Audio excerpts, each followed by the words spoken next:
Popcorn World.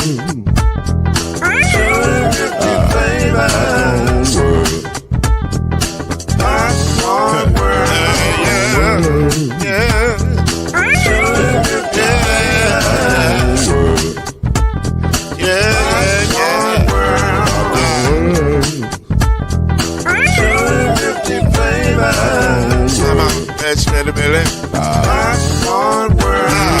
Can I make you groove now? Yes, I can. So you can get this groove in the back of my can. I can make it round the world when the holes in your hand. Popcorn World. 250 flavors gonna make you smile. 250 flavors gonna make you smile. 250 flavors gonna make you smile. I said popcorn make you smile. Ah. Popcorn World. Popcorn World. Popcorn World.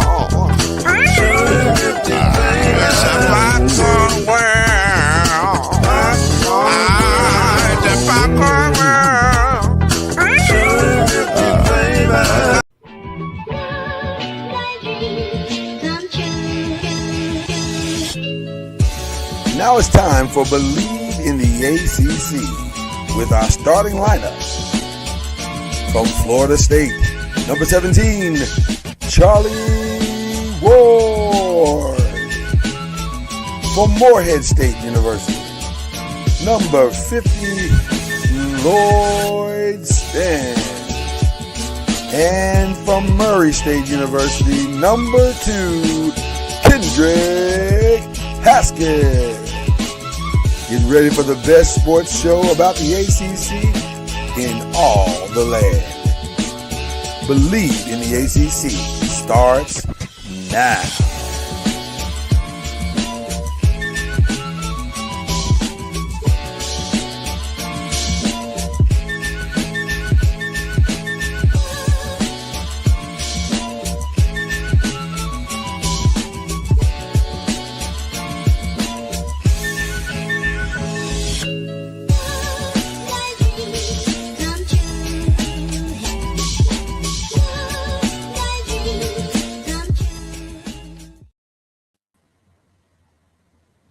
It's been a long time since it feels like we've been gone forever. Are you muted? Am I muted or are you muted? My mic wasn't on. Okay. I was like, is it me? I don't know why it was off because it usually is on when I plug it in, but it was off today. It's off today. It's off today. No, that's because we've been gone for so long. And it's like, game's a little off. You're going to miss the first few free throws you hit, you miss, you shoot, or even talk about, apparently. When you've been gone for a while. But we back now. Kendrick Haskins, Lloyd Spence, Charlie Ward en route. Probably going to be calling from his car soon. Probably from the car. Yeah, we'll take our tour through Tallahassee. Yeah, because that's part of what we do on this. Like the glasses look. Thank you. It's serving as a in duality today. Fashion and also a brother been up all night. So I finally figured out why celebrities wear glasses. I didn't realize it's because they're either up all night, drunk, or high. And it's like the glasses, keep you from seeing all that. A combination of the three. Or it could be a combination of all three. So for me, it's just fatigue, and a little bit of fashion, but mostly fatigue. So but I'm glad to be here with the homie right now. We're about to do our thing. This is Believe. We should start calling it a mashup and just call it something else. We'll come up with a new name going into we'll take our summer break. Especially this time of year, because really all we got going is baseball and softball. Right. And we have the NBA playoffs. Yeah, so we'll come up with a new name. We'll figure it out. Tallahassee's in full effect. With the great Charlie Ward in the building, or driving through the building in his car. How you doing, Charlie Ward? Can you hear us? What's up, sirs? Yes. We're great, brother. We're great. Good morning, my brother. Good morning. Well, let's get the party going, man. First of all, we normally do like a check-in with Charlie. So how are things in Tallahassee? I just got back from our conference in Boston Oh, okay. late last night. Did this conference involve Jaylen Brown and his Twitch account? Someone needs to meet with that brother. I've seen some spots where he's going off on everybody. He's got some time. Yeah, he's got some time. He has some things on his mind. Like he's not a part of an association anymore. Well, they reminded him real quick. Send us that $50,000 check, sir. Send us that $50,000 check. So because he was talking about the referees and he was going too far. Charlie, you never had to pay $50,000 for anything, have you? Like that Knicks fight, you didn't have to pay $50,000 for that, did you? Yeah, it was more than that. It was more than that? David Stern hit you like that? Yes, because it's a game check. Oh, because you got suspended. Oh. At the point when you're sitting at the house, do you think, man, I shouldn't have gotten that fight? Like, do you have that revelation? Like, are there regrets at the point when you're at the house? I mean, it is what it is. You have to suffer your consequences. But okay. I learned. I didn't do it again. I wouldn't have part of anything else. That's true, Charlie. I don't remember any other Charlie Ward fights in the NBA. So you did learn. You are one of the few who's ever learned their lesson. Yeah, because your old college teammate used to love to fight. Oh, yeah. Listen. He had zero problem fighting. Sammy. During that time, it was kind of unregulated. Yeah, that was the culture. That was the culture of the NBA during that time. During that time was when they started cracking down, y'all. Right. Yes, that's when all the rules and things started happening. Yep. Before that, they used to have just straight out brawls. Yep. The good old days. The good old days, they called them. They called them. Well, listen, Charlie, I don't know. You've been busy, man. You've been flying across the country, doing all kinds of things. You may not be aware of all of the things that are happening in our beloved ACC. And one thing in particular is happening in Kendrick's backyard. Like, man. They're spending a lot of money. They're spending a lot of money. Well, reconciliation will give you that opportunity, Charlie. When you make things right with the people that broke your heart, y'all come back together and love on each other again. Then they reopen up the checkbook, and all of a sudden things are, moving in the right direction. So who are you referring to? I mean, I'm not gonna say a name. It's John Snyder, but it rhymes with Appa Cons. The founder of Papa John's, John Snyder. Is he still? He's the founder. You're right. He is the founder. He's not the CEO anymore. He's the founder. But he apologized, and I guess he's on the books. Yeah, he's back in the game. They've reconciled, or however you say it. So, did they do it at St. Stephen's Church? No. No, I just wondering where do you reconcile a moment like that, where you have to repent for your past aggressions? Over the phone. Just over the phone. Nothing special. Just or StreamYard. Could you tell John Snyder or whatever his name is? Yeah. One of them guys. You want to call you? FAMU is less. So he don't have to spend as much. FAMU with us is less. I don't understand it. Like, if y'all want to spend less money, y'all can come help us out at HBCUs. But for looks of it, it would be probably a better proposition for Papa John to do that. Well, let me ask you a question. What are you prepared to do, Charlie? Are you prepared to turn FAMU Stadium into Papa John Stadium? Because, what are we talking about? Does he need – he can't really do Papa John Stadium no more now. You'd have to just go full name, right? No, until they've got naming rights on the stadium now. So until the stadium – are you talking about here or in – Well, I'm saying in Tallahassee, he's going to have to go John Shatner Stadium, right?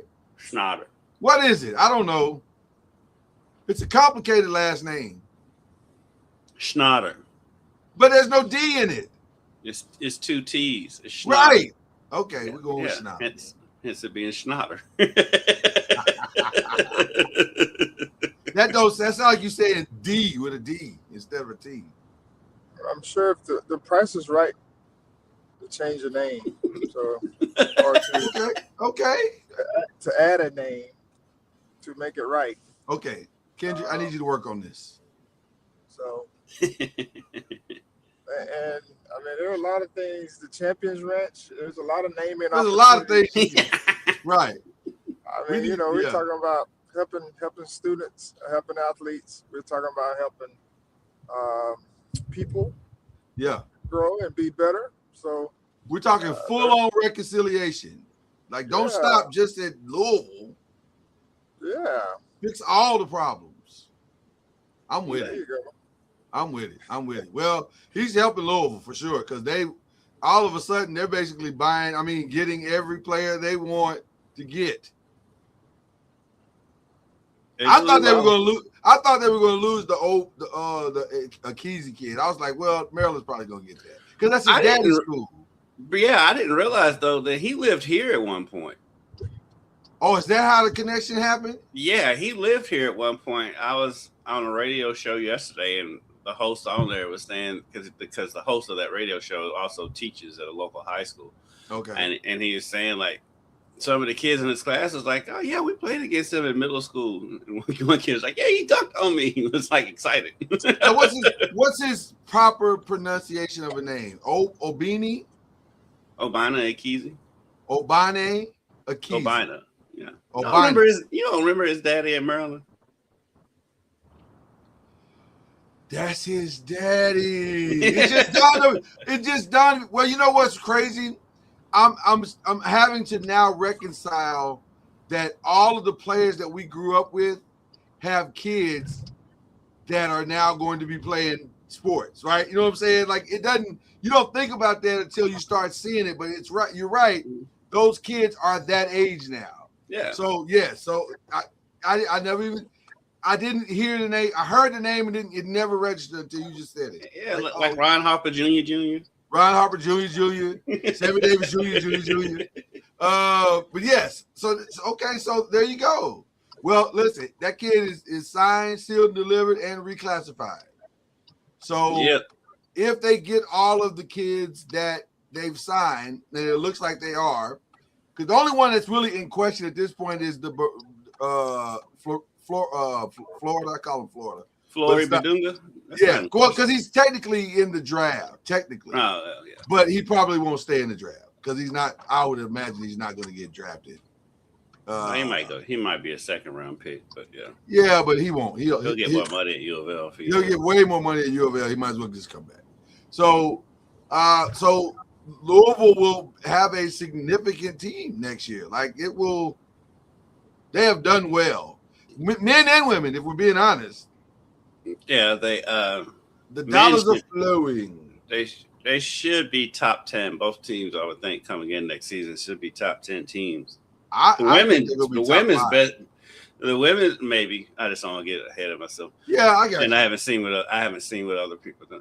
I was today years old and I realized my camera zooms in and out. It keeps, if you notice, it's zooming in and out. I don't know how. I thought you were doing something different with your computer, so I didn't say anything. But I said, "Oh, he's got a new feature on here." Okay, I got it.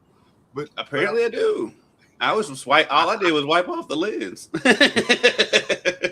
And maybe that's all it ever needed, Kendrick. Maybe that's all it ever needed. So but yeah, they should be at least top 10 coming into the season. They still need some shooting though. They need some. They're not done. Shooting. They're I not. don't think They're not done. They're not done. Yeah. But yeah, on paper they look pretty good. And I was talking about the women. The women's biggest coup was keeping their players. They kept everybody. They kept their core, and they so kept the core. Yeah. And so that was huge for them. And then bringing in some good pieces around them, they should really be ready to make some noise next season too. I think your Seminoles have done well too. Charlie, they picked up a little point guard. You might know him by the name of Anthony Robinson. Yes, I mean That was a nice get. Yeah, they definitely have gone out and gotten guys they felt can help push them to the next level, or trying to at least compete. Still not sure where they are with their bigs, who those are. Because when you're playing in any league, you have to be well-rounded. Right. And what I mean by that, you have to be able to play all different types of styles, because you never know what type of style you're going to end up playing against. Yeah. And so you want to make sure that you're, prepared for it all. And so it'd be interesting to see I don't know who I know they have a couple of big guys that they picked up. But it'd be interesting to see how it all meshes. It's like no other team. You get these guys or ladies or whomever it may be, you bring them in and you hope they gel well together, because there's not that there's chemistry that has to be had, and if you're bringing someone in and then they're struggling and don't pan out, are they willing to sit even though you're paying them a lot? So it's just a lot of factors. Injuries, you have to deal with as well. I'm just curious to know how did they work this Mikael Brown deal out with him missing so many games? As far as what his NIL deal or whatever? Yes. I guess it's just like any other player that gets injured, they still get their money. And so I assume there's not a game minimum. There's not a game minimum. For him and Darren Peterson. Hey, like Charlie has said multiple times, you can't prove it. Can't prove it. Player walks in and says he got a stomach ache, you just got to take his word for it. So, I'll say this, Charlie. I was watching some of Mikael's pre-game, pre-draft workouts, and I am so thankful that he set out. I was so thankful that he set out and protected his back, because he looks fantastic. Yeah, no, I was looking at those as well. That back is doing all right. It's well, he's been on the mend for 4 months. So for 4 months, he's been. So yeah, he's had time to heal. He's had time to heal. 4 he months. Is healed. Took a swim in the waters of Lake Minnetonka. Lake Minnetonka. That will definitely bring about a healing. I do notice he still wears his U of L gear, which kind of surprises me. Well, listen, because he's repping the squad. As soon as this season was over, he was out of town. Well, and also that might be part of the NIL responsibility. Like when you are, like I say, it's like maybe it's a certain month to month thing. Like you have to go from the time you sign your deal last year to the time you get drafted. You keep wearing the U of L gear as part of the marketing for the University of Louisville. Now, I don't know why you zoomed in on that, but, it's fine. My hands are down here. I don't know what this thing's doing. I just looked up. It's like a 70s movie. It's like a 70s zoom in. I'm with it, though. I like it. I'm here for it. So, in ESPN, Louisville's women would have been ranked number 1 had it not been for Audie Crooks just messing up the whole thing and going to Oklahoma State. So they are ranked number 2, and then the the highest ranking for Louisville men is 24/7 has them at number 1. People were really upset that CBS had them at like 8 or something. Although I'll be honest with you, I don't know how right CBS is ever about these things. Like they don't. And it's like, you know, nobody has a full roster yet, so you just gotta wait it Well, out. and then also it's like the draft. We think this went well, but we don't know. Like nobody knows. Yeah, I mean, I give Badunga and Shellstad, the guard out of Oregon. I give them somewhat credit because they're around town. I mean, they've already come. They're already there. Yeah, they've been here. I don't know if they've moved in yet, but they've been around town. That's what's up. When they came on their visit, they were here at the same time. Right. And they went out to a U of L baseball game and was out playing cornhole with fans and stuff. And so it feels like they're hitting the ground running as far as chemistry wise. Well, there's definitely a lot of excitement in all of the programs in the ACC. So the ACC, what will be really interesting is to see, honestly, how Duke and North Carolina bounce back from all of what's going on, because they got several players in the draft, pre-draft process, but I think some of those guys are going to end up coming back as well. It feels like some of those guys are going to be coming back. And I had a list. Let me see if I still have my list of all the guys that are in the pre-draft situation at the Duke's their center. He already came back, didn't he? Yeah. Yes. And then they've got Isaiah Evans. Is that who came back? No. You're talking about Duke. You're talking about the center. Number 21. Yes, whatever his name is. We can find his name. We don't have to work this hard. If only we had computers that had. Right. We have the technology. We can rebuild it. I'm looking it up. Y'all go ahead. Okay. So there's a lot of players that I think could go. And then Juke Harris went somewhere. Where did Juke Harris go? Tennessee.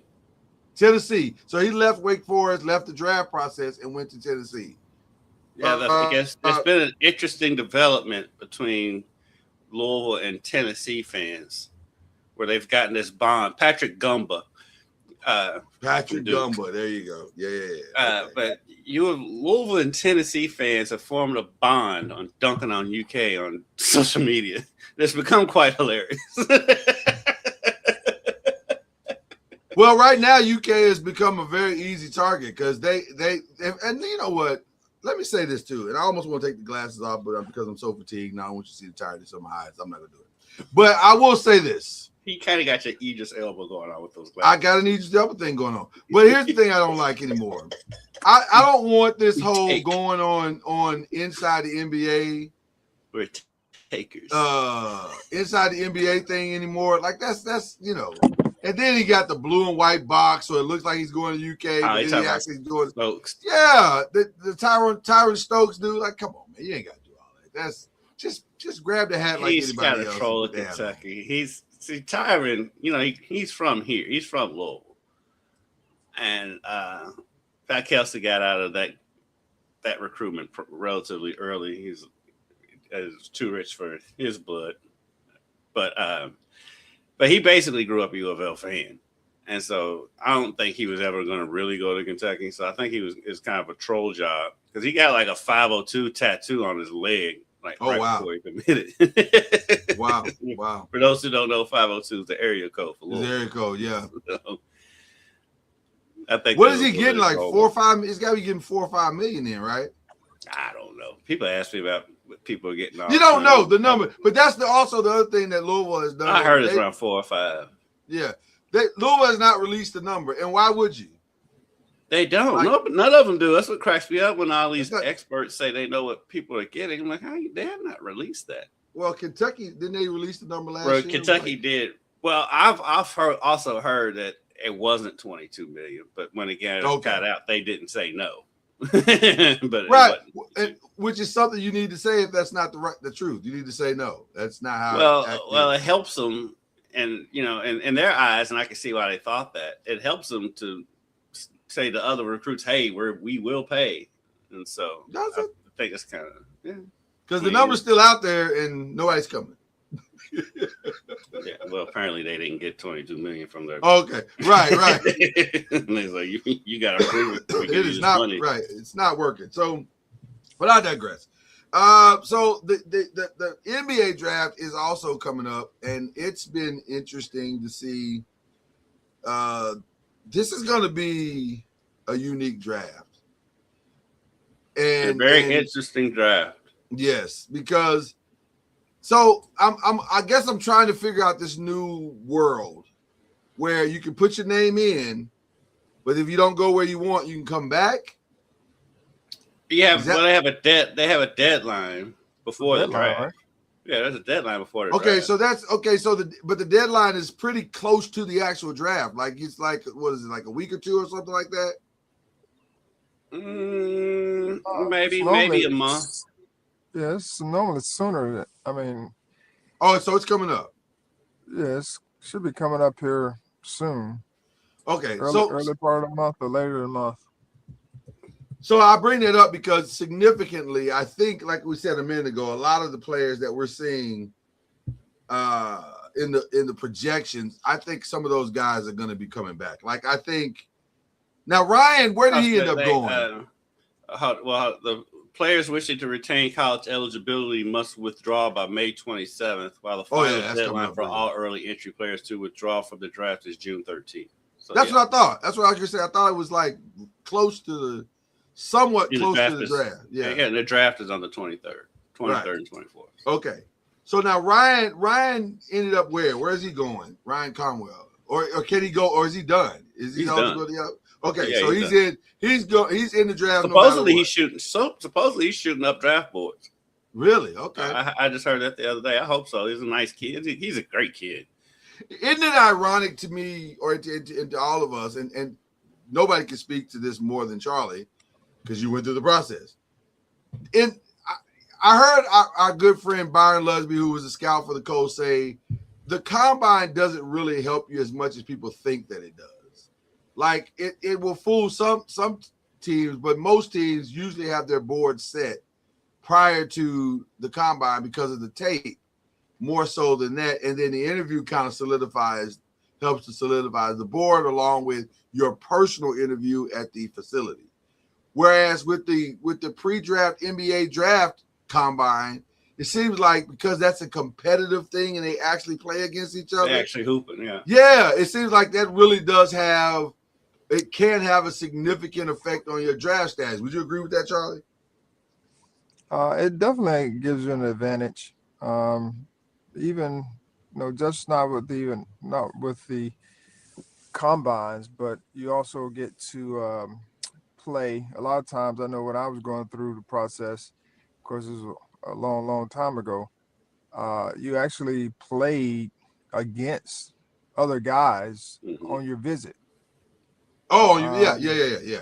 And so I remember when I went to Orlando, they had me playing against Penny Hardaway, which, was cool, but it was something that, you had to do. And so I think a lot of that does help. You go up or down, one of the two. Right. And of course, you get to actually physically work out at some of these places, so they get a chance to see you live and through their drills. So that does help, as you say, as opposed to when I didn't even go to the football combine, which I guess it hurt. It didn't help me because I didn't get drafted. But I did have pro day on campus and those types of things for football. But I think it does help to be able, from a basketball standpoint, to be able to compete against other players, especially the ones that's probably in your same boat. Yeah. Right. Yeah. For a kid like Ryan Conwell, I would imagine that he probably does stand out at these at these workouts because he's so strong and he can shoot.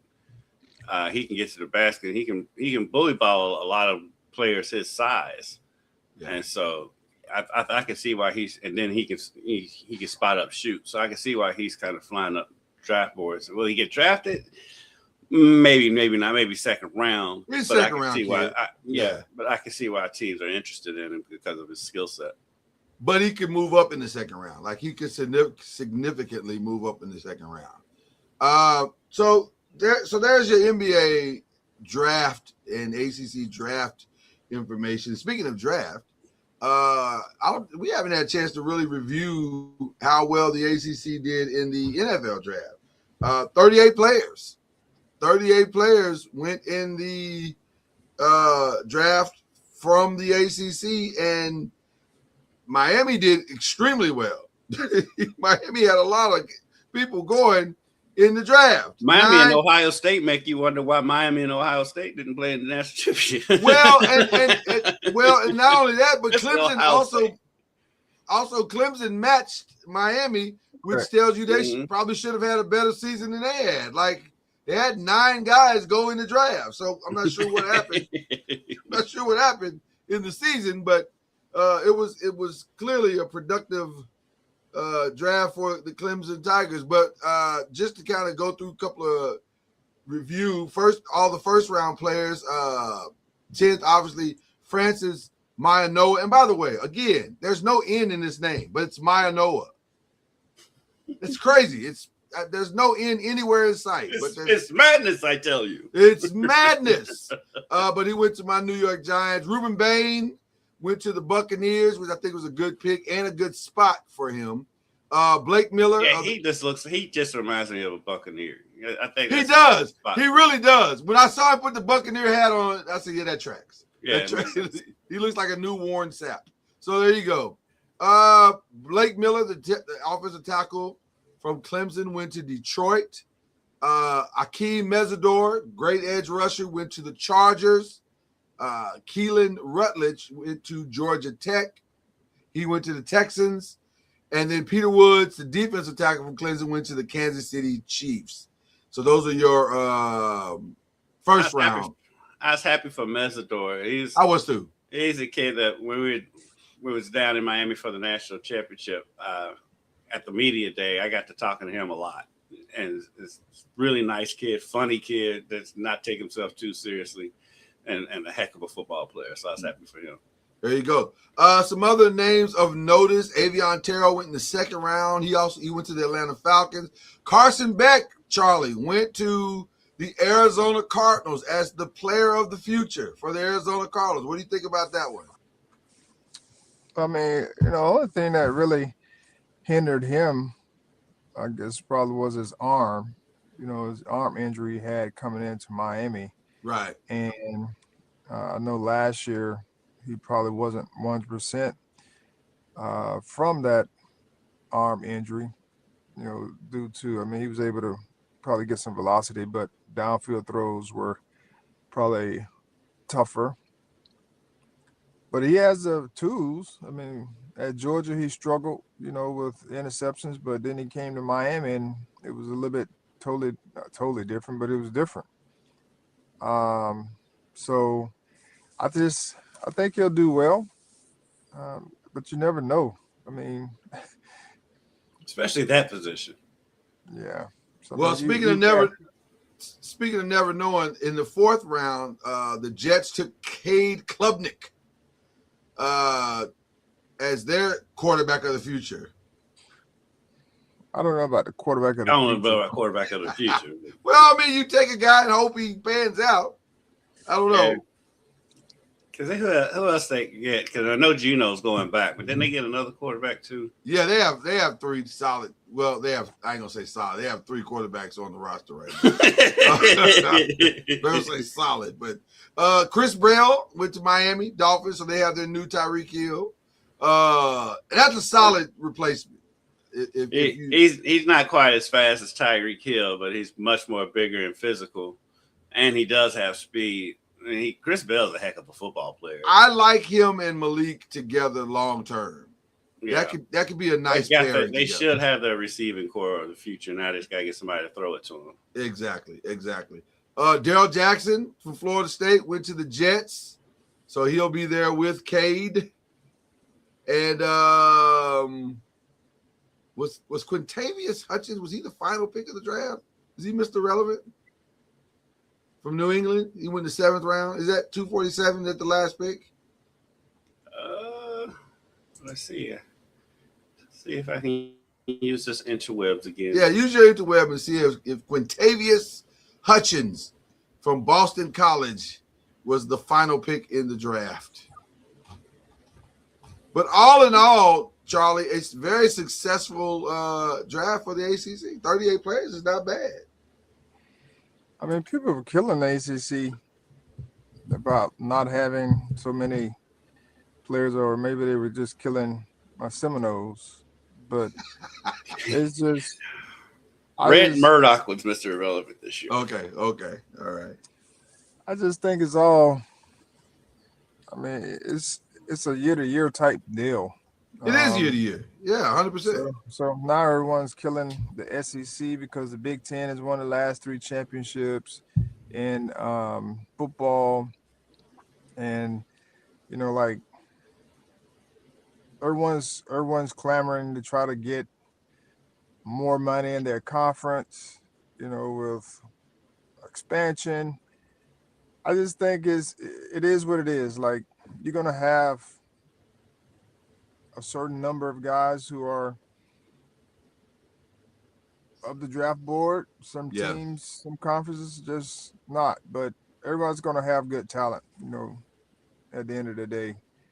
Well, it's certainly hard to claim you're the best conference on the planet if you can never win like anything beyond your conference.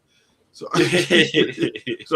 so there may be some validity to people's hammering away at the SEC, who routinely says they're the best, but yet they're not winning right now. So, all right, Charlie, I got to get this. I know you got to get out of here in a few minutes, but I got to get this one out before I let you go, because we mentioned it a little bit earlier, but I know that Jaylen Brown is very upset at how his season ended, though he says this is the best season he's ever played, and we'll get back to that in a minute, because that was a wild statement. Had the most fun.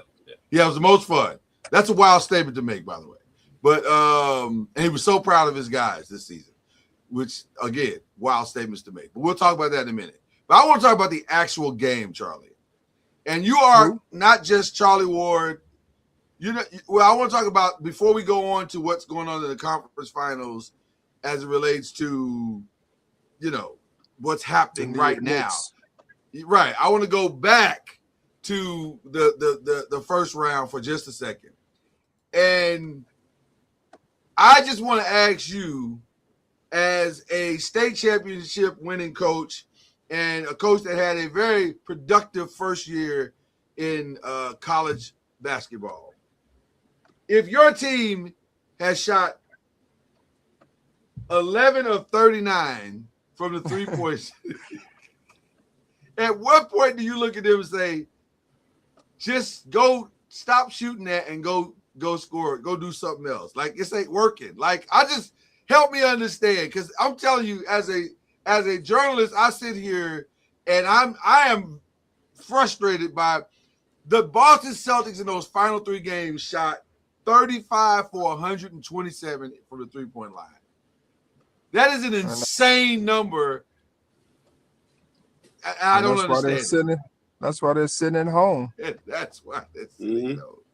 Is that stubbornness to a strategy? What causes that? I mean, it's the philosophy of the program, coach, or team, or whatever you want to call it, And so that's why. I mean, we all are byproducts of our experiences, our philosophies, and those types of things. And if that's what you believe in, your expectation is you need to make it happen.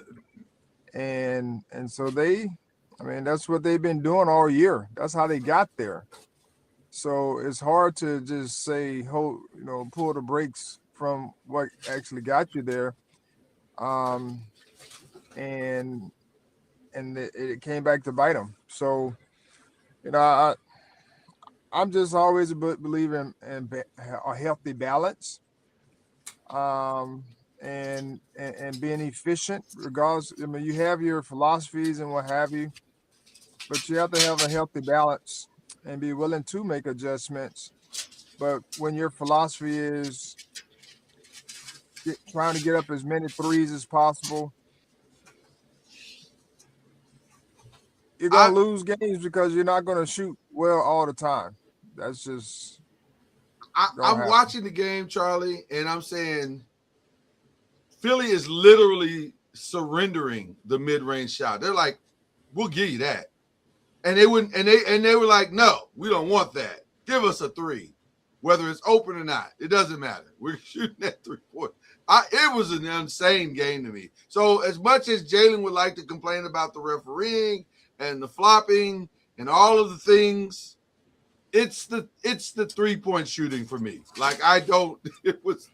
You can't. And they kept. I mean, at least get a paint touch.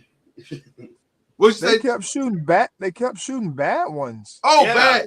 Bad. That was my biggest issue. Was they would just keep coming down and shooting the same shot, and I'm like, dude, you just shot that same shot. I understand you think the next one's going to go in, but the next one's not going in.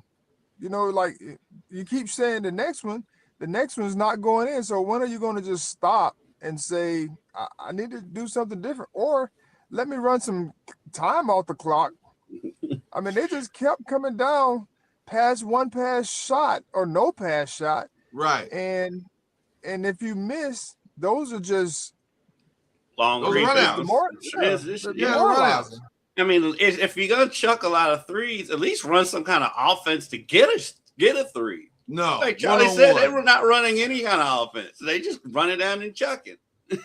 Well, and never was it more prevalent and ridiculous than when it's a 1-point game, and all you have to do is drive to the back. Jalen is one of the strongest players on the basketball court.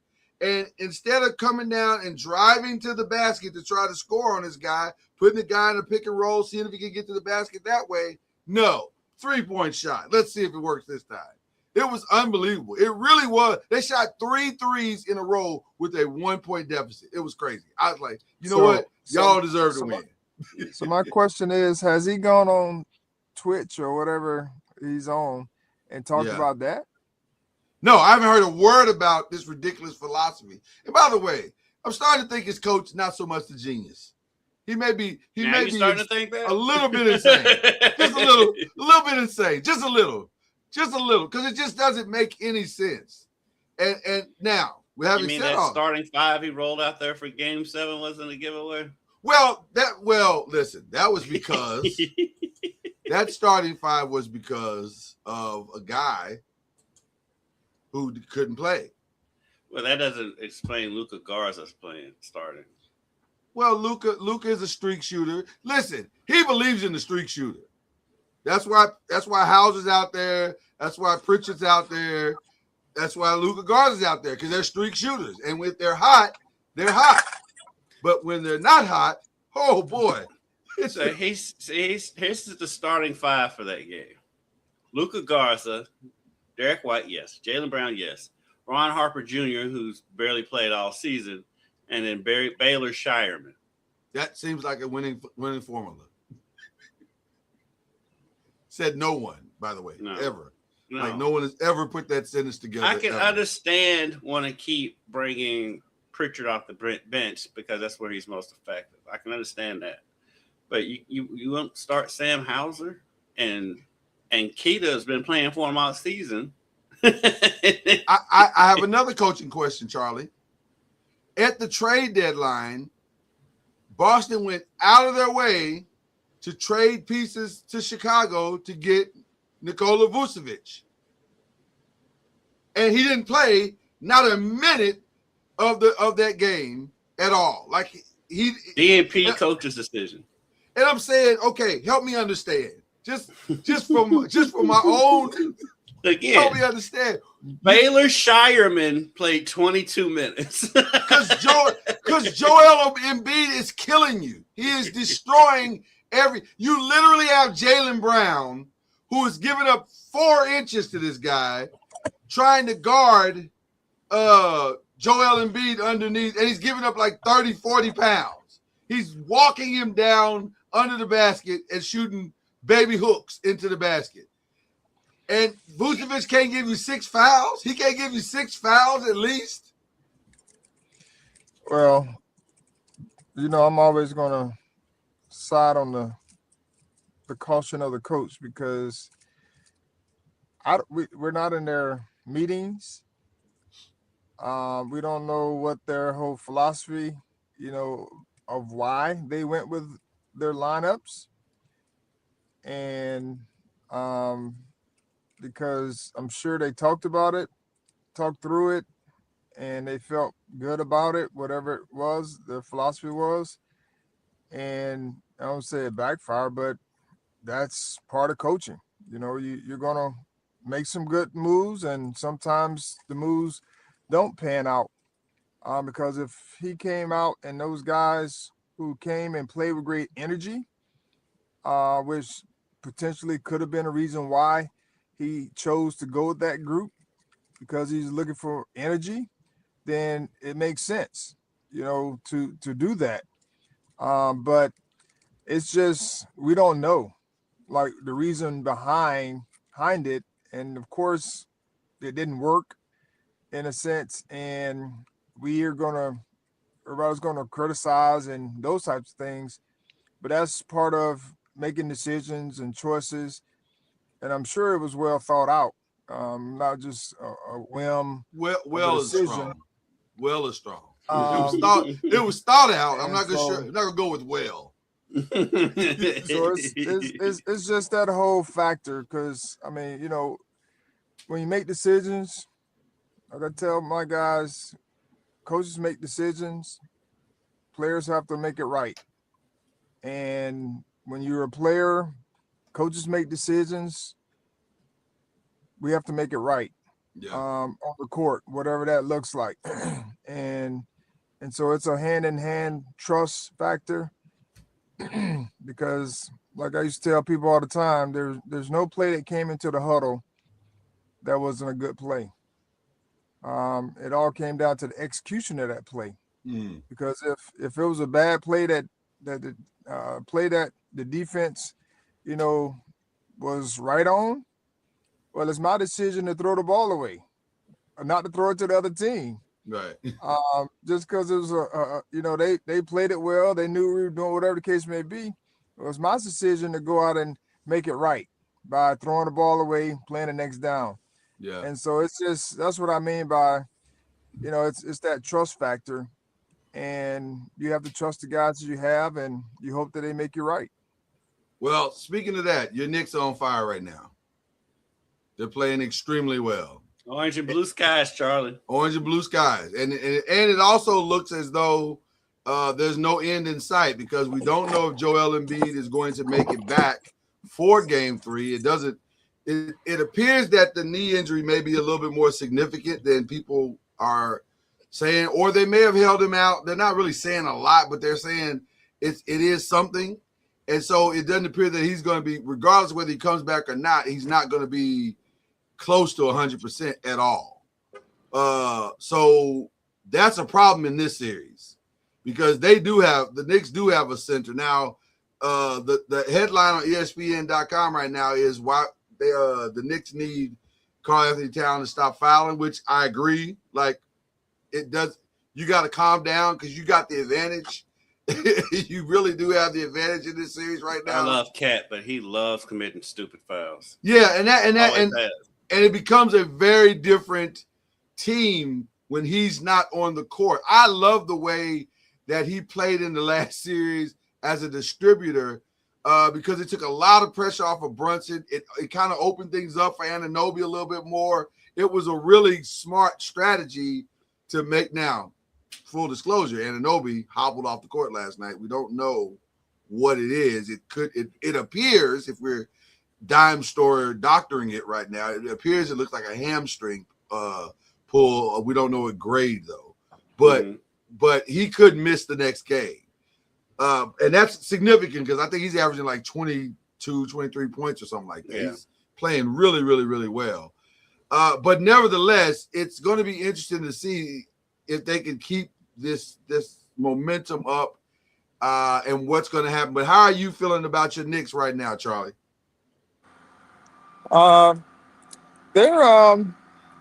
They're of course playing well, and I mean, last few games they've won them since their first two losses to the Hawks. They've kind of found their way offensively, then defensively. They've kind of put a stranglehold on teams, which is what you want. And their depth is going to be a key as well, because you're going to have injuries, and you need other guys to step up and play well. But the challenge, I think, for not just the Knicks but Philly is they have to play through probably Maxey. Yes, and that's the reason. That's the reason why they were probably close to winning last night, because they had the ball in his hands a little bit more. And when they play through Embiid, it slows the game down a lot for them. Plus, they're so used to playing without Embiid, it probably is jarring when he comes back. Well, they had a good flow last night. They had a really good flow last night, and I thought, I'm gonna be honest with you, I thought they were going to pull it out, but it just got really. They at the end of the game they adapted the Celtics game plan, right? Which is keep chucking three. Paul George took one of the absolute worst threes. Oh, it was awful. That was awful decision. And then somebody said something to him, and he looks like he was defending. I'm like, bro, he was defending it. He was defending it, and I think he was defending it to Edgecombe. It looked like Edgecombe was talking to him. Like. You're only down 5 with plenty of time left. I mean, that 3 pretty much sealed the game. Killed it. That was the game. Yeah, that was the game. Yeah, you don't need a 3 to begin with. Go in there and get a quick 2. And then he's fading 2 people on him, and they just cross half court. I'm like, and this is an experienced guy. Now, if this was Edgecombe that did that, I could let it slide. He's a rookie. That was playoff P. Which is why playoff P ain't never won nothing. I mean, what are you doing in that situation? Charlie, it sounds like you're in your office, and I know your screen is frozen, but it does sound like you're in your office. Would that be correct? Yes. Okay. Just got into the office. Well, listen. Always appreciate a Charlie Ward attendance. Always appreciate that. Yeah, I'm sorry about that. I don't know what happened to my screen, but well, it's a good look. It's a good look, though. You look good, though. It's not like it's a bad picture. You look stoic. I appreciate it. Appreciate you guys, and go New York, go New York, go. I see what Charlie's been riding on to each night. There you go. All right, brother. We appreciate you, man. We'll see you in the group chat. All right. Yes, sir. Right, have a good one. All right. Bye-bye. Bye-bye. The great Charlie Ward, ladies and gentlemen. I want to go back to Celtics real quick, though, just because there's a question that I wanted to ask, and I specifically saved this question for you, because that Twitch thing was kind of, I know some people took it as him venting, but there were moments where I said to myself, is this venting or is this a subtle announcement? Well, then he did a second Twitch. He did another Twitch yesterday, which he basically said he wants to be in Boston as long as they'll have him, or something to that extent. Or if it was up to him, he'd be in Boston. Why wouldn't it be up to him? They're going to make you an offer. Why wouldn't it be up to you? Are they? Well,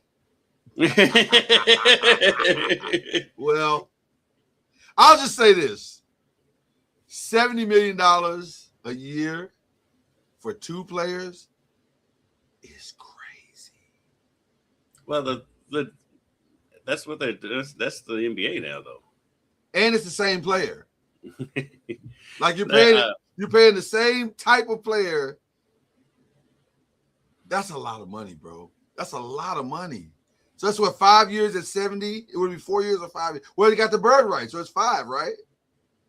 So that's $350 million. Jesus.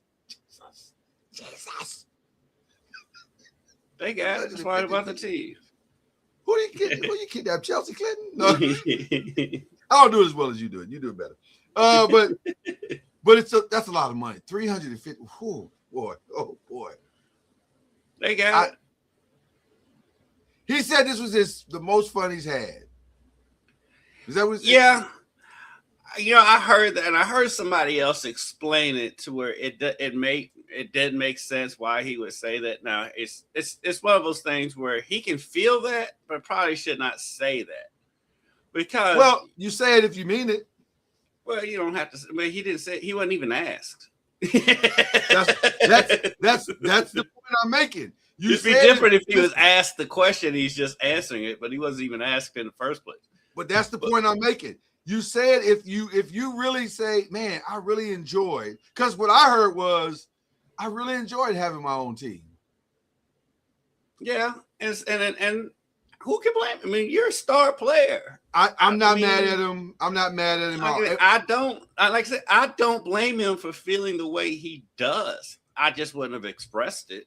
But you gotta think he's a guy who's probably feels he's every bit as good as Jason Tatum, but he's playing second fiddle to Jason Tatum. It was his team. They came in. There was no expectations on that team, so they're playing carefree all season anyway. Well, there was a media expectation. The media had them winning 39 games before the season. Yeah, the projections. Go back and look at it. The projections were 39. But games. still 39. That's a losing record. I mean, so right. Yeah. So I mean, you coming in, you're not even expecting to make the playoffs with losing since projected for 39 wins. And so you come in, you can play carefree. You're the man on this carefree team. I can understand why he had fun. I mean, he was an MVP candidate this year, so I can understand it. I just wouldn't have said it. So there's a team that's looking to make some changes probably because their star is disgruntled. Would you make that trade? Would you if you're Milwaukee, do you call the Celtics and say, hey, your guy wants his own team and our guy wants off this team? I mean, it makes sense. It does make sense. Taking my Laker fandom out of it, it makes all of the sense. In fact, it makes the most sense of anything that I've heard discussed. Far more than Miami, far more than the Knicks, far more than my Lakers. That makes the most sense. Because one thing about Jalen, he don't care what market he's in. No. Because he's all about community investment and all of that type of stuff anyway. So he just wants to be somewhere where he feels appreciated. And by the way, perfect timing because you got a coach that understands what it means to have a star player in Taylor Jenkins. Yeah, and far less worrisome star player. Oh, listen, this is Taylor Jenkins' dream scenario. And lose Giannis, get Jaylen Brown, I think he'd be very happy. And he doesn't have to deal with Ja anymore. And he doesn't have to deal with Ja anymore. Which I don't understand why the Grizzlies let him go in the first place. But I don't either. I thought that was crazy. Because it certainly wasn't his fault. No. Because they went with the player in that situation. I think him and Ja kind of falling out. But then, you're most likely giving up Ja, too. So they totally ripped that thing down to the studs. Yeah. And they're still stuck with Ja. I guess Ja will get traded until the trade deadline or the draft. Yeah. Ja, I'm sure Ja has put a moving truck on standby because he's not going to be living in Memphis much longer. It's over. It's over. This divorce is inevitable. So that's what's going on with the Knicks and the 76ers. The Pistons and the Cavs, that was an interesting first game. I think the Cavs series is going to come down to just James Harden and can he stop turning the ball over? Yeah. If he can stop doing that, they'll have a chance to win that series. But because the Pistons don't have anybody to score, they don't like. But they've got Cade, but right, but beyond Cade and an occasional Tobias Harris sighting. Now Duncan Robinson had a good game. He had 19 off, a contributing. I think them making Tobias Harris the number 2 option was a good, was a smart move. Tobias Harris always has been a serviceable player. I've never understood why he couldn't stick with anybody. I don't get it either. I think it's the only option you have. Like if you look, I think he pretty much is their second option, and I think, because with his skill set, Cleveland really doesn't have anybody to match up with him defensively. They don't. They absolutely don't. And Thompson, that ain't what he do. His job is to go stop whoever their people are. That's his. Asur's job is to go stop whoever is causing problem, which is why James Harden had 7 turnovers. Right. So he did his job. And Cade's size gives Donovan problems. Yes. So I think Detroit's gonna win that series. You do? You think Detroit's gonna? You don't think there's any way Cleveland pulls this out because they have the better talent? I mean, Detroit's the number 1 seed for a reason. Detroit is the number 1 seed for 1,000%. And so I think Cade's size and Asur's size out there on Donovan and Harden is makes the difference in the series. On both ends of the floor. Cleveland don't know what to do with Jared Allen. Like he is just out there, and I love Jared Allen. I love Jared Allen. I think Jared Allen in a different uniform could play great, but in this uniform, it's great for them. Like they are lost. Sometimes. I mean, but that last game, that game 7 they played in, right? The game he was outstanding. Yeah. I don't know. They don't. This doesn't seem like they know what to do with him consistently, and so it. I don't know. It's weird. The Timberwolves Spurs. As we go over to the Western Conference, the Timberwolves Spurs. That went about how I expected last night. Yes. First of all, let's start with that. Yes. They got the split, and it seemed like they were already comfortable with the split. And I think because I think when Spurs came out and hit them in the mouth, and Minnesota was like, yeah, you know what? let's go ahead and rest our guys a little bit. They're playing the long game. The Wolves are playing the long game, and they know they got an injured Anthony Edwards, and they don't need to run him into the ground within 2 games. So if had they jumped out to a good start, maybe they would have pushed. Yeah, but if once it got out of control, they were like, we got what we came for. We're fine. Yeah. And that's the way to play it. Can we just say this together and agree that 12 blocks is diabolical? That is crazy. And he'll have a game. He'll match or beat that. I think I agree with somebody. I heard somebody. I think it was Kenny said it last night. I think I do agree that at some point he's going to get a 20 block game. Oh yeah, it was Kenny said that. Yeah. I could see him getting a 20 block game very easily. Like the only reason why he may not get a 20 block game in this series is because Rudy will keep him down low. But if they're playing Nas, which the Spurs were strategical in putting Wemby out there when Nas is out there at 5. Yeah. Then he could because he can get out there and block threes on the perimeter. With Rudy, when Rudy's in there, he's got to stay down low. But yeah, when he can get out there and block your 3-point shot, yeah, he'll get 20. Interesting that they have yet to have a great game from De'Aaron Fox. Like he had 16 last night. I guess that's fine. He didn't need to get more last night. Right, he didn't need more last night. So. But I'm just curious. Because I think they go as De'Aaron goes. Because I think De'Aaron opens up the game. The reason why Stephon Castle can be as good as he is that shot he hit last night was insane. It was insane. Right. I think the reason why he can be as good as he is because you cannot take your eyes off De'Aaron Fox. De'Aaron Fox when he's on is about a pure scorer as is in the game. He was plus 24 last night. Plus 24 is crazy.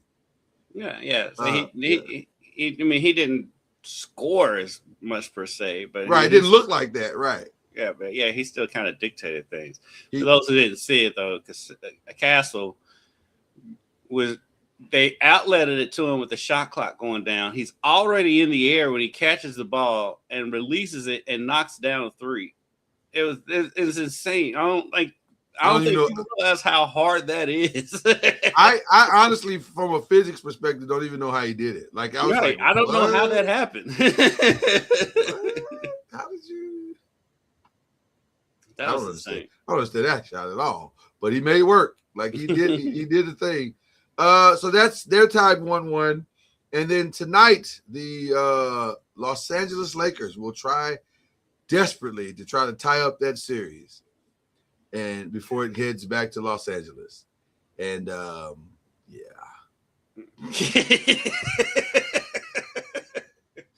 The thing was, it's like watching that game the other night. You got the strong start from LeBron. Mm-hmm. You got a bad game from Shea. Good defense on Shea. And Jalen Williams is not playing. Mm-hmm. And they still methodically beat you by almost. Did not matter. Did not matter at all. We couldn't hit a shot because you got to make shots, and you got to make shots beyond LeBron. And I'm going to say it now. Having LeBron come out looking to score early in the game is not a recipe for them going forward. I don't like it either. I think it's got to be getting the other guys involved. But the problem is, if he doesn't score, then instead of being down in the fourth quarter, you're down in the first quarter trying to play catch up the whole game. So it's a weird catch-22. Yeah, it is a catch-22 because it's not sustainable for him to play like that. It's not. It's not at age 41. I mean, because really and truly, the reason why Houston won those two games that they did is because LeBron was gassed in that game 3 from going to overtime. He was completely worn out as a 41-year-old man should be. Right. So yes, listen. Great series against Houston. An outstanding performance by LeBron to even get him there. But it probably, we're getting very close to time to making whatever arrangements for the summer that you're going to make. Like I just don't see a path. And it's not even a knock on LeBron or the Lakers per se. Really, it's just the Thunder just come at you in waves. And we don't have enough. We don't have enough guys that consistently do the things that you're supposed to do. Well, except them. Well, here's the interesting part. I think San Antonio might, because it starts with their guy in the middle, and then it branches out. So I think they might. I think that'll be the series where we see some this is interesting. But until that matchup happens, and by the way, it may not happen because Minnesota has some dogs as well. But I still think the Spurs win as well. But we don't have enough guys that do all the things consistently. And like even with the Spurs, even though they won the regular season matchup or whatever, I still think they're a piece or two away from really beating the Thunder in the series. I don't disagree with that. I think the Spurs are so young, and the Thunder are too. It's just but there's just so many of them. Their depth is unlike anything we're used to seeing in the NBA. Right. The NBA usually, it's a 12-man roster, but it usually only goes about 7, maybe 8 deep. They go a good 10. Well, normally depth, that type of depth where there's no drop-off in the NBA is impossible. But for some reason, the NBA decided to give the Oklahoma City Thunder all the draft picks. Like they have all of them. And they've used them very wisely.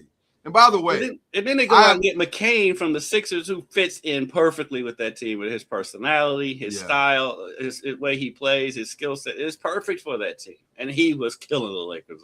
He was. It got ugly late in that game. But I'll say this: the challenge of the Thunder going forward is the financial part. Will they be able to be balancing the financial part with the picks and how that's going to be the fun part of seeing what they do, because I think they're going to pay their core. I think the core is Shea. But here's the thing. Who do you call a core with that team? I think Definitely the core. Shea. I think it's Shea. I think it's Jalen Williams. I think it's Chet. And then Chet. And then everybody else is moved. If you're like Lou Dort though. Well, he's a free agent this summer. But he's kind of like the defensive heartbeat of that team. He is. But can you find another Lou Dort? But you can't pay everybody $200 million. You can't do that. Somebody's got to be the odd man out. I think it's going to be Lou. It probably will be Lou. Which, by the way, I'd be more excited about the Lakers getting Lou Dort this summer than I would be about Giannis. If I'm being honest, we need defensive help. You cannot win a championship without defense. He is a younger version of Marcus Smart. Yes, and he can shoot. Like the kid is, he has every tool in the bag. So I'd want to see. That's going to be it's going to be interesting to see what people do in this offseason, because everybody is trying to build for two teams, basically. Like, how do you stop Oklahoma City? How do you stop San Antonio and where they're going to be next year and going forward? By the way, let's go back before we go forward. Do you break up the Nuggets? I think so. I think so too. I think so. I think so too. I think this has ran its course. Yeah. I mean, you tried to bring Brown back, it didn't work. You didn't get Peyton Willis to play at all. Yeah, and, I mean, I think you keep Nikola. I'm even lukewarm on Murray at this point. I think Murray is a trade piece. I think Murray is, and Gordon is. I think you try to get what you can and try to make some things happen. Now, the trick is Nikola going to sign the deal? Like he said he is, but is he? Until he does, he hasn't. You're right. I think you're right. But yeah, you're right. Yeah. So we'll see. It's fascinating. It's fascinating because, first of all, I want to give a shout out, an early shout out. I know we give shout outs at the end, but I want to give an early shout out to somebody. That is the greatest performance defensively that I've ever seen Rudy Gobert have. Mm-hmm. That's the first time I've ever watched him and said, that's a defensive player of the year. Yeah, he had Nikola all messed up. Nikola, oh man, and doing so many things that are uncharacteristic of the way he plays. What is this? What is this new set on First Take? They're in LA. Oh, okay. Yeah, he's in LA. He's in the LA studio. Okay, because I was like, what is this? Because this does not look like a sports show. It looks like somebody's family room. Yeah, it doesn't look good, but you know. I saw Cameron on there yesterday, though. Yeah, the fact that Cameron is on there lets me know that we are in. And by the way, apparently Skip Bayless is coming tomorrow. Friday, yeah. Which is crazy. I'm going to be honest with you, and I mean this from the bottom of my heart. If Skip Bayless comes back on a regular basis, I'm out.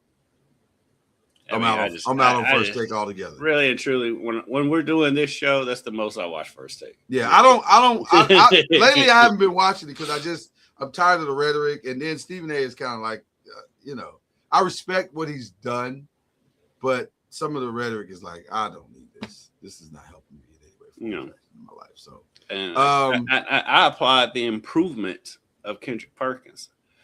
Yes. But sometimes he says stuff like the other day. It was like, if the Spurs don't win Game 2, that they're going to get swept. I'm like, dude, that's relax. I don't know about that. Yeah. I mean, it's up against you when you lose the first 2 games of the series at home, but relax. I don't know who has more hyperbole in their takes, Orlovsky, Perkins, or Brian Windhorst.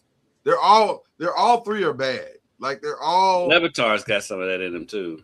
Levitar does as some wild takes sometimes. He's so prisoner of the moment. Everything's the greatest thing he's ever seen. But I can almost tolerate that a little bit because that's just fan hyperbole. I don't mind that a little bit. But some of the stuff that Kendrick Perkins will say, or Windhorst. Brian Windhorst is like, he'll say some stuff. You're like, dude, that is not how that works at all. And I'm sorry. But, they'll say it as fact. And then you're just kind of like, what? No. No. So I don't know. Han, what's his first name? That he's with the Knicks. He's on there. Yeah. I know you're talking about. He had an interesting take today too, going back all the way back to the Celtics real quick. He said, "Who would you choose? Would you choose Brown or Tatum? Who would you choose, Kendrick?"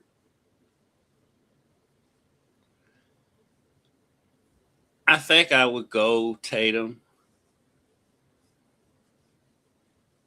I think I would go with Tatum. But like it's one of those things where if they went Jalen, I wouldn't blame him for that. But I think I would go with Tatum. I think we're headed toward a breakup. I do think we're headed towards a breakup, regardless. Yeah, not because it's just financial. That like I just don't financial, and plus, I mean, honestly, and same with the Nuggets. I think that window's closed with that team, with that current makeup of that team. I think that window's closed. Do you give Joe Mazzulla any more rope? Yeah, I mean, he's got a title. And he's gotten to the finals twice. You got to give him. Okay. Yeah. All right. Give him a little more rope. Okay. But if he pulls what he did in Game 7 again, then it's boy. Okay. All right. I want to hear about this derby as we get to the rest of the stuff. This segment is called The Rest of the Stuff. If I can get it up. There you go. All right. I want to hear about this derby. You were there. You saw history being made. And by the way, Golden Tempo ran the worst race and the best race I've ever seen. It was crazy. I was like, this dude. I didn't even. So just real quick, from a fan perspective, I'm sitting with my ladies. My daughter picked, what's the name of the horse? Six Speed. 6 Speed. She picked 6 Speed. And for like a minute and 45 seconds, it looked like she might have her wish. And then, but when they turned that last corner, I pointed to the screen and said, "You see that horse coming? Like a madman up the track right there? He's going to win the race." She said, "What?" I said, "Just watch. He's going to win the race." And sure enough, Golden Tempo did. Well, what was it like being there? Seeing the first woman trainer ever win the Kentucky Derby? It was awesome. It was funny, though, because me and basically almost everybody working at BLEAV that was at the track that day. We're all together. It was fun to see. We never all get, usually Derby Day, we all go our separate ways, like be some factions here. This was all of us together. Nice. And it was great. It was fun. And it was fun to be with everybody. We were on the first turn. So basically you had to watch the finish up on the big screens. And like when they cut, because you couldn't tell who won, and they cut to the handlers for Oselli. So I thought Oselli had won, which would have okay. Which would have been a Louisville trainer winning the Derby. Would have been a huge story. Yeah, and it equally as huge. Yes. It had been the second Louisville trainer to ever win it, but the first one to ever win it without a disqualification. But it was Golden Tempo, and so I mean it was awesome. Of course, if people hadn't heard the news, Golden Tempo will not run in the Preakness. Yeah, I heard that. They made that decision yesterday. They've got to move that race back. With Churchill Downs bought the Preakness Stakes, so I've got a feeling they'll move it back. Let me say, based on his Derby performance, he should not run the Preakness. As currently constructed. He wasn't going to win the Preakness anyway. He was not going to win the race. The race is too short. I'm stunned that he won the Derby, if I'm being honest with you. He was 20-1. So I think 24-1 by the time they hit the gate. And so plus the Preakness is the shortest of the three. For people who don't know, the Preakness is the shortest of the three. Right. And it's considered more of a sprint. Yeah. He wasn't going to make that up. He wasn't going to make that up in the Preakness. Yeah. But it would make sense for them to run the Derby the first Saturday in May, run the Preakness Memorial Day weekend. Yeah, 3 weeks. And then run the Belmont the first Saturday in July, because you're liable to get 4th of July and you can combine all of that. Just same. Yeah, I never understood what the rush was. Like, why are we back to back? And it hasn't always. It's because it's been like that for a long time. But there was times in the past when it wasn't like that. So I don't know. But the Preakness has had all kind of issues in Baltimore as a whole thing on its own. So my wife asked me a question that I could not answer, but I assumed I was right. She said, I did. I'm probably wrong, but that's the manliest thing ever. I assumed I was right. Does the Preakness and the now I said to her, she asked me, does the Preakness and the Belmont, do they have similar festivities like the Derby? I said probably the Preakness does because it's in Baltimore, but I can't imagine that the Belmont does because it's in New York, and there's so many things to do in New York. I can't imagine they're having parades and all of those things in New York. It's not as big a deal in either one of them. Okay. Now the Preakness, when I've been there, it's a little bit more wild in the infield than the Derby is because the Derby's corporatized everything. Right. And so it's still a little crazy in the infield of the Derby, but I mean, even citywide ramp up. Like, is there a ramp up to it on either one of them? When I've never been to the Belmont, so I can't speak on the Belmont. Okay, but I can't imagine because that's in New York. That's 30 miles from Manhattan. They're not doing that in downtown Manhattan. Right. I mean, I would imagine though, if there's a Triple Crown on the line, if somebody has won, maybe it's a little more energy. Yeah. But as far as like the crazy what goes on here leading up to the race, not for either one of them. Okay. And then the Preakness, like I said, they've had their issues because of their track issue, and so right. Because Pimlico, I mean, lack for a better term, is dump, and they've knocked it down. So they're racing at Laurel, which is a much smaller track. And so I wouldn't imagine that they're hyping it up that much. Well, now that Derby winner's not in it, it's not going to get that much hype anyway. And to me, they've got to fix that part because the whole reason why I care because you want to see a Triple Crown. I want to see a Triple Crown winner. Other than that, I don't give a flying flip if some horse that I've never heard of wins the who cares? Yeah, that's the other part of it. Not only is the Derby winner not in it, I think there's only like one, maybe two horses that were in the Derby that are in it. Oh, well, then this is there are a couple Derby scratches that are in it. Right. But by the way, Joe Public don't remember that. I know who they are because I had to cover them all for 2 weeks. But by the way, dodged a serious bullet at the beginning of the race with Great White and his Great White. Jockey.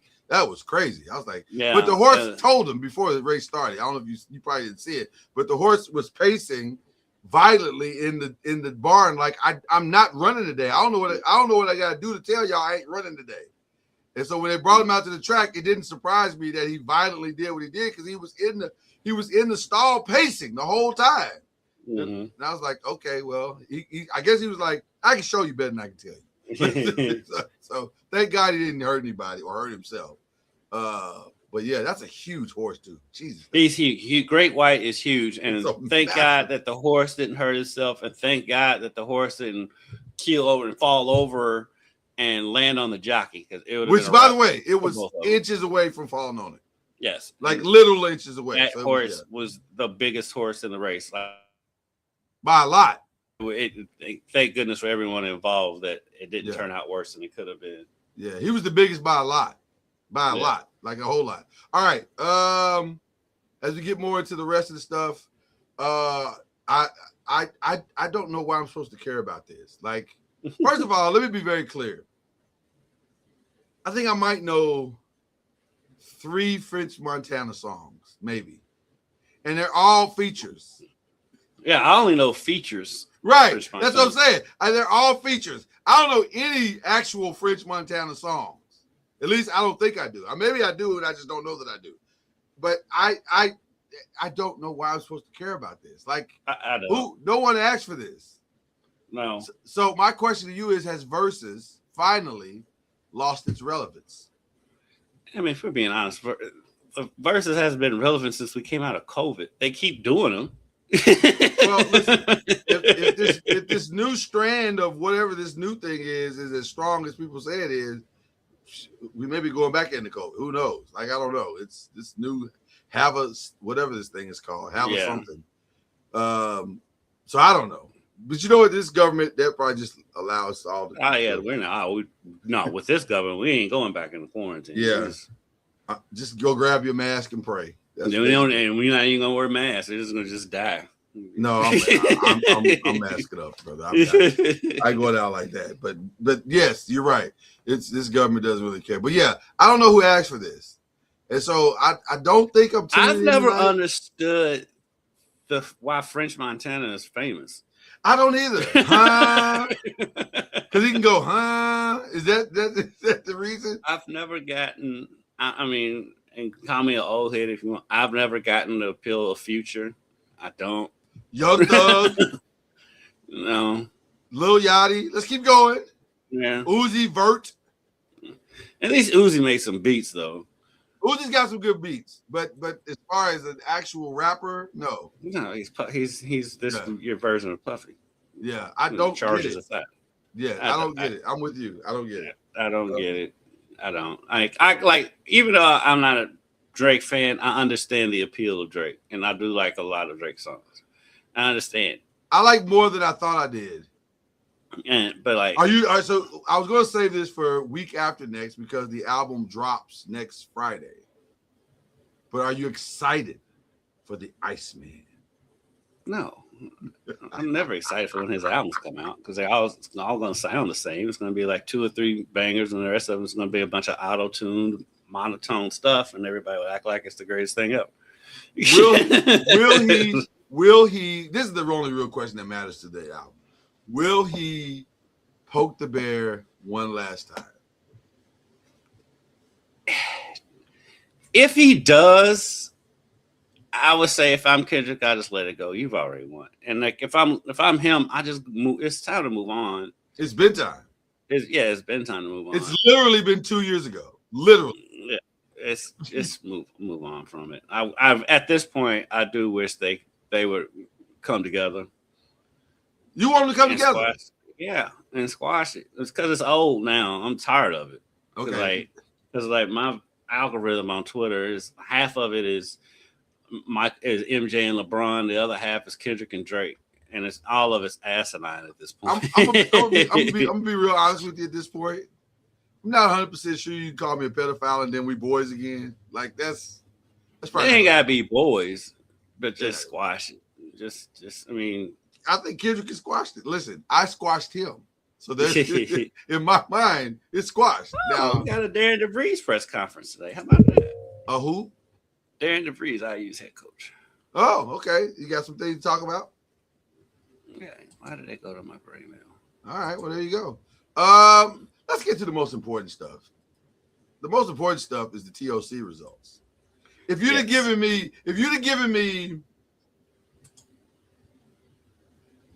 there were 32 contestants. If you'd given me 31 chances to pick the winner, I probably would have picked Brian Vitalgio. And I love Brian Vitalgio. Yeah. But I would not have picked him to win this thing. I figured this was Jets' year because all the women were gone. I did too. Because all the women that can beat him were gone. None of them were competing. And I said, this has got to be Jets' year. So to see him go down was a little shocking. But Brian Vitalgio took the TOC 7 title. The first man to do so. An all-male final. We've overcome. We finally overcome. Now, mainly because the real killers weren't they were judging it this year and not in it. Because Manit is a savage. She is a savage. She's a petite little woman. Yeah. And she looks all innocent, but when she gets to the kitchen, oh my God, she is a killer. She is not to be played with. So I was stunned by old girl going out early though. Stephanie, the one with the glasses, for some unbeknownst reason decided she wanted to make a hamburger. Oh, you're talking about Brett Rossino? Yeah. Well, It was what she decided to do, how she decided to do it. She beat herself. Yeah, grinding pepperoni is crazy. Yeah, if she'd have ended up if she wouldn't have made that mistake, I think she would have made a run. She should have literally just taken the pepperoni and laid it on top of the burger, on top of the cheese, and been done with it. Right. It's a pepperoni burger. We're done. Like, that's all she had to do. She never should have made it. But grinding it into there was crazy. Yeah, her idea was fine until the pepperonis was introduced to it. And like, yeah, you gotta make another decision because nothing pepperoni and hamburger does not go. That don't go together. That don't go together. One of these things is not like the other. It was crazy. And now we're on to 24/7. Now we're on the 24 and 24, baby. Yeah. And you were right. You text me and said, "Hey man, this inning's gonna be crazy," and it was crazy. it was crazy. I didn't. And listen. Sometimes you see it coming, and sometimes you're like, "Oh, that's not how I thought this was going to end." Wow. Yeah. So I'm still stunned that old girl made that gumbo without okra and without rice and still advanced. Like, what? That's a serious omission. Like it's gumbo. Like, what are we talking about? It's in the title. And like I'm like, because Chris and I was sitting there like, she's like, she found out late that she needed to have rice in it. But I'm like, I'm sure in that kitchen there was some rice in there. Yeah, it was that doesn't take long to cook. Right. But she made it with noodles. And I'm like, and I didn't like that Wellington. If I'm being honest with you, that's not a Wellington. Even deconstructed, that's not a Wellington. That the whole premise of a Wellington is to take that pastry and wrap it around that meat. So to not do that, but to still advance her was crazy to me. I'm like, okay, wait a minute. Hold on. Like, are we just getting rid of black people? What are we doing? Like, what? Like, that's what we do. Just say that's what we do it. But it feels like whoever judged that. And by the way, it's a blind judge, so I can't say they don't. Yeah, right. They don't. I can't say they were trying to do that, but I was like, "There's no way that gumbo should have." That's the one that got me. That gumbo should not have advanced. That didn't even sound good. A rice noodle with gumbo? That sounded crazy. And no okra. And no okra.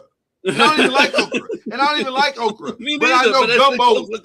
Right, I know gumbo. Okra goes in gumbo. Every gumbo I've ever seen had okra in it. That's all I'm saying. So I didn't understand. She had another dish too that I was like, yes, the first one I didn't like either one of her dishes. No, I thought she sucked at both of those dishes. And I like her because I've seen her. I've caught very her nice young lady. Christina Rossi, I think is her name. Yeah, I've seen her show a couple times. Yeah, very nice young lady. Yeah, it's on in the summer. Her show is on in the summer, and like on Sunday mornings or whatever. Yeah, this is not a reflection of her as a person. No, I just hated both her dishes. I hated both of those. The gumbo pissed me off. I ain't gonna lie. The gumbo pissed me off. It did, because it was like it's that advanced. I just knew she was the one going out. I was like, oh, it's gonna be her. Now, to be fair though, old girl didn't quite nail she didn't quite nail the dish. No. It was shocking, to be honest. Now, granted, they've stepped it up and made it super duper more difficult than it has been in years past. It's way harder this season than it's ever been. Like, so many of these chefs did not hit the mark on their dishes. It was crazy. But to be fair, those dishes were hard. Oh, so hard. Like they were hard. Like a beef Wellington in 20 minutes? No, that's not happening. You're not getting a beef Wellington in 24 minutes. No, that's not happening. Technically, you're not getting a gumbo in 24 minutes. Like that's just so all of those dishes were really, really challenging dishes. So I get it, but the gumbo to me was the furthest away from where it was supposed to be. And for it to have made it through was crazy. I was like, that seems crazy. But nevertheless, now, does Barbecue Showdown start this weekend or is it next weekend? It's on Monday this year. Really? Yeah. And you know what? Yeah. They're airing on Mondays this year. I don't know why. And I didn't realize that food truck show was in season 19. Did you know that? No. Yes, it's in the 19th season. I'm thinking it's some Survivor things going on where they'll have like 2 or 3 seasons and within 1 year. There's no way that. Oh yeah. That's probably what it is. That's the season finale, they're shooting it on Thursday at Churchill Downs. Get out. Yeah, it's ending at Churchill Downs. Are you gonna be able to sneak over? It's today. I want to go sneak bad. over. But it's at 5:00. You can't do it. You can't do it. Unless I'm live at Churchill Downs. I mean, I've done dumber things, but surely there's a story at Churchill that's happening that could. No, Bobby Flay was there. I saw Bobby Flay on Shout Saturday. out to Bobby Flay. Guy Fieri comes to the Derby every year. He was there. Was he there? Guy Fieri was there. Full hair extension. I didn't see him. I saw some pictures. Okay, gotcha. But he was there. It was interesting who was at Derby this year. It was. A lot of New York Giants went to the Derby this year for some reason. I'm not sure why, but like Jackson. Fabulous was there. The rapper? Yeah, he was at Derby this year. Well, but now listen. Let's be clear. Let's be very clear. This is the behind the scenes for those of you who don't know. A lot of deals get done at Derby. Oh yeah, a lot of business deals get done at Derby. So when you see all these people showing up at Derby, there is a reason. Because like Zay Flowers was at Derby, and I was like, "What are you doing at Derby?" But again, in 2 or 3 months, you may see some Zay Flower commercials. So there you go. That's how it works. That's what Derby is. It's a meeting of business, sports, culture. They all come together for this one time. Yeah, so, Belichick and his handler were there. Oh.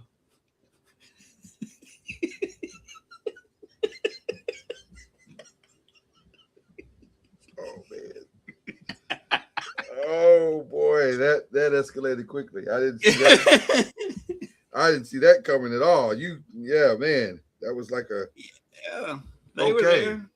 Gronk was there. Did you saw them? You saw them together?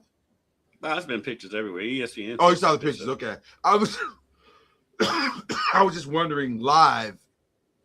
Does it look as awkward live as it looks when you're looking at it on TV?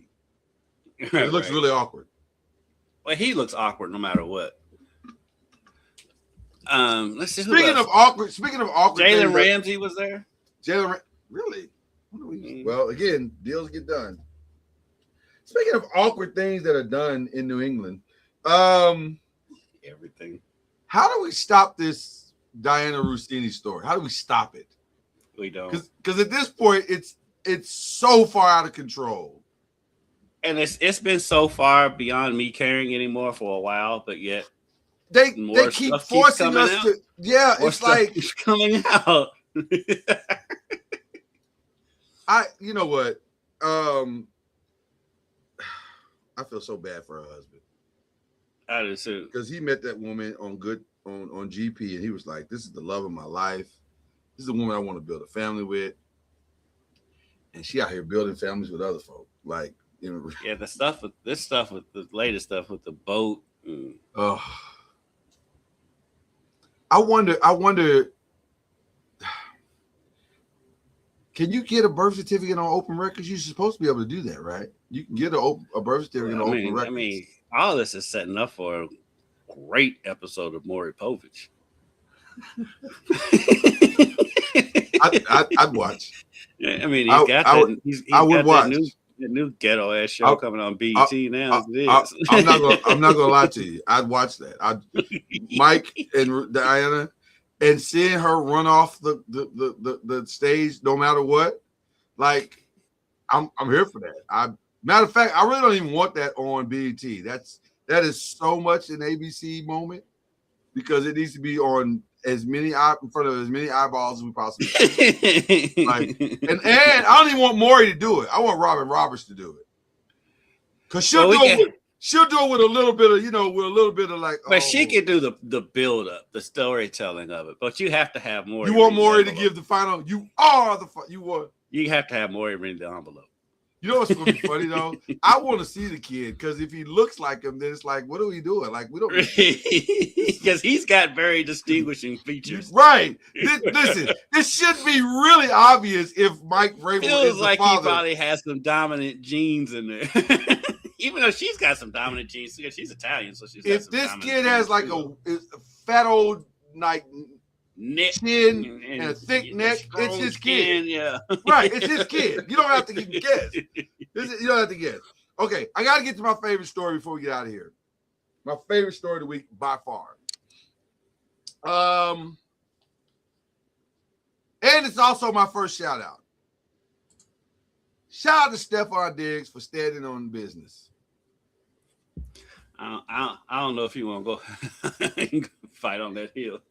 Well, here's what I mean by it. Slade said that this man slapped her, strangled her, and owed her money. And I know her name is Jamila Adams. Her real name is Jamila Adams. Mm-hmm. But I guarantee you she's kin to Juicy Smouye. I guarantee you. Because she was clearly lying. Without question, Kendrick. I don't know how much of this you saw. Not much. Without question, she is the worst star witness in the history of the legal system. I haven't seen much, but what I have seen does confirm what you're saying. Oh, because I honestly didn't even know that the trial was going on until it kind of popped up in my timeline, and I watched one video.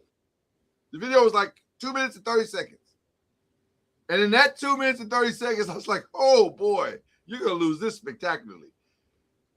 She said, I never sent that message. I never sent that message. And the defense was like, ma'am, I have the text messages right here. Is this you? And when she said, I don't know how to answer that, I said, well, there it is. Yeah. Yeah. There it is. That's what she said. She said, so many amendments to the Constitution of the United States. I can only choose one. Let me tell you something. Let me tell you something. Jamila Adams is a good time. I see why he dated her. I do. I get it. She is, because she's a stone cold nut. I don't even blame her for the failure. I blame the prosecution because you clearly didn't do due diligence. They was pulling out so many receipts at this. They had dash cams. They had videos of her dancing the day after. The dancing videos is what I saw. I was like, who is on this prosecution team? Where are the interns? Where are the people that are supposed to, where are the paralegals that are supposed to do the research to prepare this trial? Who prepared this woman for court? She is awful. And God bless her. She did the best she could to try to preserve the thing. She did. She was like, well, I mean, he pulled a move on me. He strangled me, but then he turned around and grabbed me and then threw me to the bed. What? Like, what are you talking about? It was crazy. But it was a good time though, Kendrick. It was a good time. But it would have helped her tremendously if she had watched that Dave Chappelle episode, because she needed the fifth bad. And by the way, that's why the Constitution was set up, for moments like that. You don't have to say you don't understand. But just say I plead the fifth. Thing is, that's why there's this funny little thing when it comes to lawsuits called discovery. That's what I don't understand. That's why I didn't understand what the prosecution was doing. I'm like, y'all had access to the same information. Why didn't y'all? Was a certain couple of people who've been running around talking about they're gonna sue people, and they never do. Right. That's why it's discovery. Listen. And I'm talking about, shout out to Stephon's team. They were ready. They were more than ready. Man, when that lady hit her with didn't your legal team reach out and ask for $5 million? The look that she looked, she's like,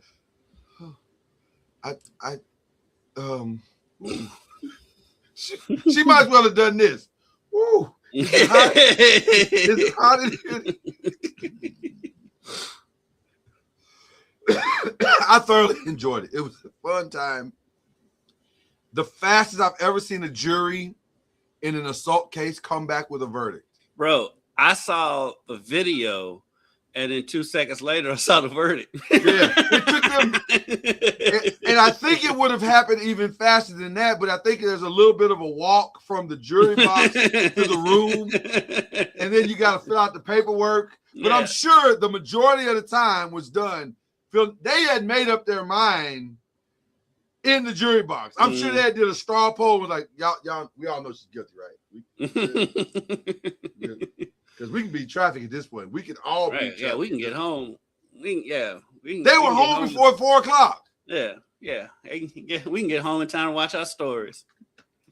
They got home in time enough to see themselves on the news. Right. So that was the highlight of my week, was watching her. She really made my week. Just to see the systematic. But now this is the part I hate. Because there are women who are going. By the way, this is not to say that Stephon Diggs is not like challenged in many mental ways. Because this whole situation is all his fault. He could not have been stupider if he tried. This is all his fault. I mean, every single bit of this is his fault.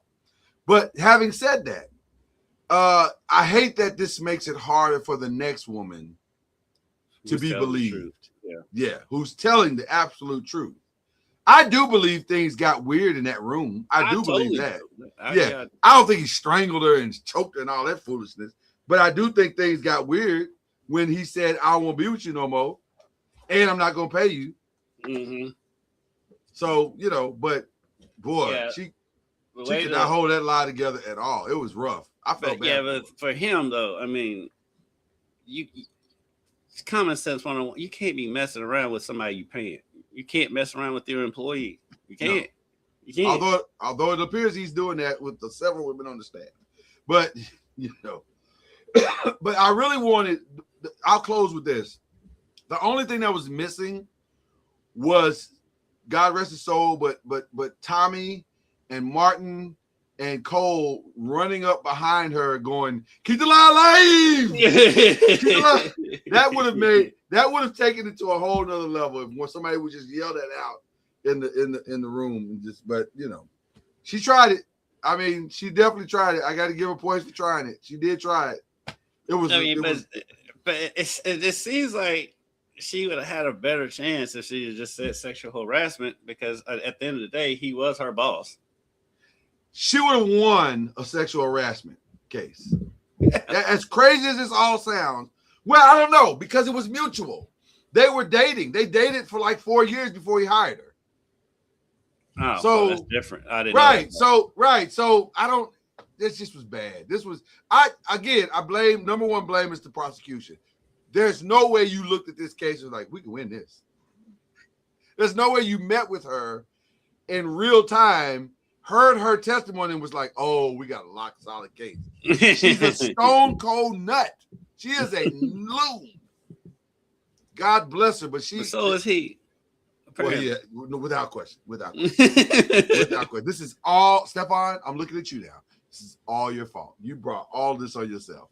This didn't have to be. There has to be a lot of maturing there. And by the way, Kendrick, he won, but he didn't really win. No, I mean, he's no spring chicken, and so NFL opportunities are, I'm sure, are dwindling. Has he?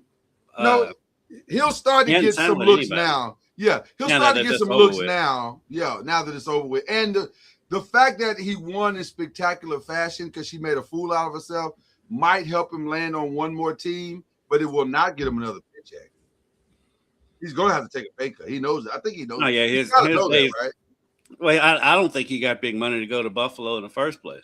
Right. Or not Buffalo. Or New England. New England. Yeah. And so, yeah, he's going to be like a third option receiver somewhere, most likely. Yeah. But again, shout out to Jamila. That was fantastic. Appreciate the theater. It was awesome. I have not laughed that hard in quite some time. I thought for sure I was watching the Saturday Night Live parody. I said this has got to be a Saturday Night Live. Sure, one's probably coming this Saturday. It's got to be. If Saturday Night Live doesn't do this, then they're not nearly as good as I thought they were. Because this is. I give them credit. They've been dead on with parody and stuff. Yeah, this is tailor made. This is tailor made for Saturday Night Live. They've lobbed this up perfectly for them. So we'll see if they take the bait. But all right, that's all I got. Matlock's season finale, fantastic. That's a summer watch. You got to watch that if you haven't. I think the season finale for Law and Order goes down, and SVU goes down tonight. So that'll be interesting. Stuff on network TV? Not really. I'm like, how do you know? I don't watch a lot of appointment TV at all. Like I'll tape it, record it, whatever, and then I'll go back and watch it later. Like when I'm working at night, I'll watch it then. But I don't in real time. No, I don't watch anything in real time anymore. That's over. I don't think anybody's ever going to watch anything in real time anymore. I watch the Food Network shows and you do. Now that's true. You do. I watch it with a little bit of delay so I can fast forward through it. Although with TOC, the championship finale, I watched that in real time because I just wanted to. I knew that the internet was going to ruin it for me, so I said I got to watch it in real time. So yeah. All right, but that's all I got. You got anything? You want to bring any people up to speed or anything? No, we can go to our shout outs. All right, let's do it. I got two, both for the ladies. First, of course, Cherie DeVoe, the first ever female trainer to win the Kentucky Derby. Shout out to her. We had talked to her. We had talked to her the week before. Actually, that Monday. We talked to her that Monday before Derby because we talked to her. Ironically, we talked to her the same day we talked to Todd Pletcher and Bob Baffert. Wow. So, shout out to her, and then shout out to University of Louisville's softball team. They're having one of the best seasons of their history, of their program history, and they got a huge walk-off yesterday afternoon. They played at 1:30 against NC State in the first round of the ACC tournament. Louisville's the 5 seed, NC State's the 12 seed, and Madison Pickens got a walk-off single to left to advance them. They won 6-5, so they play Stanford this afternoon at 1:30. So shout out to the U of L softball team. Nice, very nice, very nice. I saved one of my shout outs for the end because I am a comedian fan. I'm a comedian aficionado. I have been a fan of stand-up comedy for as long as I can remember. And I don't just study the greats, but I like the new guys too. I love the up-and-comers. Kevin Hart did a show called Funny AF. And it was pretty good. Is that the new one on Netflix? That's the new one on Netflix. But what made it amazing is that a young comedian that I discovered during the pandemic named Ron Taylor, who lived in his van for years and took a 9-to-5 working at an ice cream shop and all kinds of things, has done everything he can to keep his comedy dream alive. He was the winner of Funny AF season 1, and he was fantastic. I mean, it's a series. Yeah, it's a series. I've just seen it up there on Netflix. I didn't know what it was. Yeah. It was another Kevin Hart stand-up. Well, they're going through that Netflix is a joke. Thing right now. I saw they had that big thing. Yes, was it last night or the night before? I think it was last. The Met was on Monday. Oh, the Met Gala. By the way, can we just for a second? The Met Gala is a fundraiser, right? That's all it is. It's just a glorified fundraiser. Yeah. Can we just take the money that we're spending on these ridiculous outfits and just put that towards the fundraiser? Because I'm sure it's some form of fashion they are for some of them. Because it's not like they're gonna wear that stuff again. Let's be clear about some of them outfits. Y'all look crazy. I don't care what you listen. This feels very much like the king that was naked and everybody tried to act like he wasn't, but then the little kid came and said, "Hey man, that dude is naked." That's the Emperor's Clothes is what it's called. Yeah. This feels the weirdest a lot like that. one was it Charlize Theron or was it Heidi Klum? There's dressed in like old Greek goddess, like a marble statue. Like it was marble. It was like I didn't know who it was. If I'm being honest, one of them. It was one of those two. Yeah, in the white. Yes, I saw that one. and like she couldn't even move her face. No, she couldn't. It was a mask. It was a full on mask. Yeah, but that wasn't the weirdest one. I didn't see the weirdest one was Janelle Monáe, who had on. It was grass. She's weird on random Thursday. I'm giving you the juice cue right now. It was grass, and it was all tied together with electric cords and computer ropes. I wish I could find it real quick, because I'm telling you, I don't even know how to. I don't even know what you were thinking when you put this outfit together. Like, and I'm sure it has some deep meaning that she and the designer contrived together. Oh, and was like, oh, this is about global warming and da da da da da da da. But just let's keep it a bean. Girl, you look crazy. Like, it was. I don't understand. I don't. This ain't my area of expertise. Let's just keep it. That's where the real problem is, Kendrick. The thing that made me laugh, which was kind of subtle that most people probably didn't catch, is Harlow basically had on the same weird outfit at the gala that he had on at Derby. So, because it was a weird outfit, but it wasn't like so weird that that it would stand out at Derby. But like he had on a very similar outfit. It was ridiculous. So I gotta ask you a question about Jack, because I have not heard the new album. Have you heard it? I haven't either. Chad ripped the album. He was like, it was awful. So I gotta hear it now. But that's the Janelle Monáe outfit. She looks like a transformer. See, that's what I said. I was like, why are you doing this? Like, I don't think you should do this. She is so pretty and so uber talented. And just does weird stuff. I could not tell you one Janelle Monáe song or album. I just know her performance. I know the music. I know the music actually well. It's very good music. It's really, really good music. Mm-hmm. But also, she does stuff that you go, I don't think you should do. Like, I could see conversations with her boyfriend if he's like relatively normal. I could see him going, sweetheart, I don't. Is she with a guy right now? Because I know she was. Well.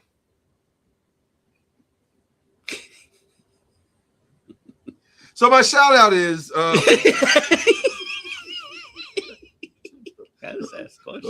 know if I should touch that one. I don't even remember what my shout out was. It was to Ronnie Taylor is his kid's name. Ronnie Taylor. Shout out to Ronnie Taylor, a phenomenally young, talented comedian who has gone through the mud to get to where he is.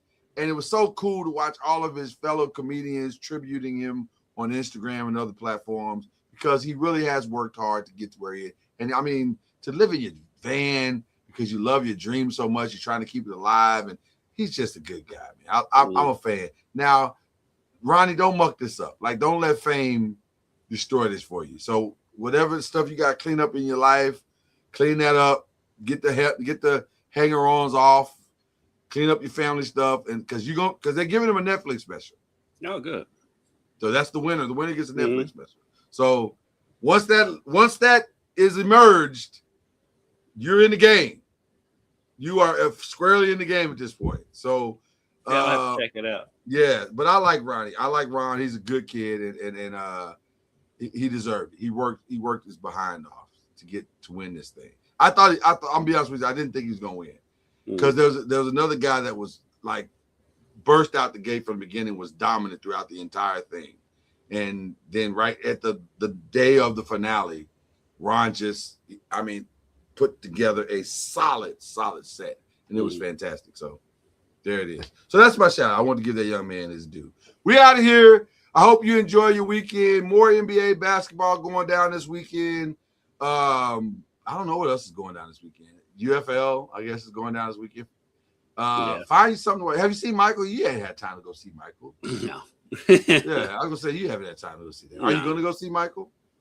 I want to see it in the theaters. I've heard it stops, like the story stops like really early in his career. So apparently there is negotiations for a part 2. Even as we speak, for a part 2 that deals with the stuff that this one didn't deal with. But they were measuring it against the success of the film. And so I think the movie theater, I mean, the movie company is extremely thrilled at the performance of the first, version of Michael. Mm-hmm. So the part 2, I think, is coming. So I'm taking tomorrow off. Maybe we'll do that tomorrow. Yeah. I don't know. Movies are so expensive. Listen, on a Friday night. That's why I'm very, very comfortable at sitting in my house waiting for it to come to me. Yeah. I mean, very, very comfortable. I mean, the way they do now, hell, it'll be there by May. I mean, the end of May. I would imagine. I would not be surprised. June. I was gonna say, I would not be surprised if it's here Memorial Day weekend. I do want to see it on the big screen, but like I say it's so expensive. Just like the Odyssey movie that's coming out. I really want to see that, but on the big screen. But it costs so much to go to the movies now. It's like it's a lot. It's a lot. Okay, guys, enjoy your weekend. We're gonna enjoy ours. It's Mother's Day weekend. Celebrate your mamas while you still can. Yeah, celebrate your mama. Celebrate your mama. Go do something with your mama. Your baby mama, your wife, whatever. Celebrate that woman. There's a woman in your life somewhere. Celebrate her. That had a baby. All right. That had a baby. The ones that had a baby, give them some love. All right. We out of here. Come true.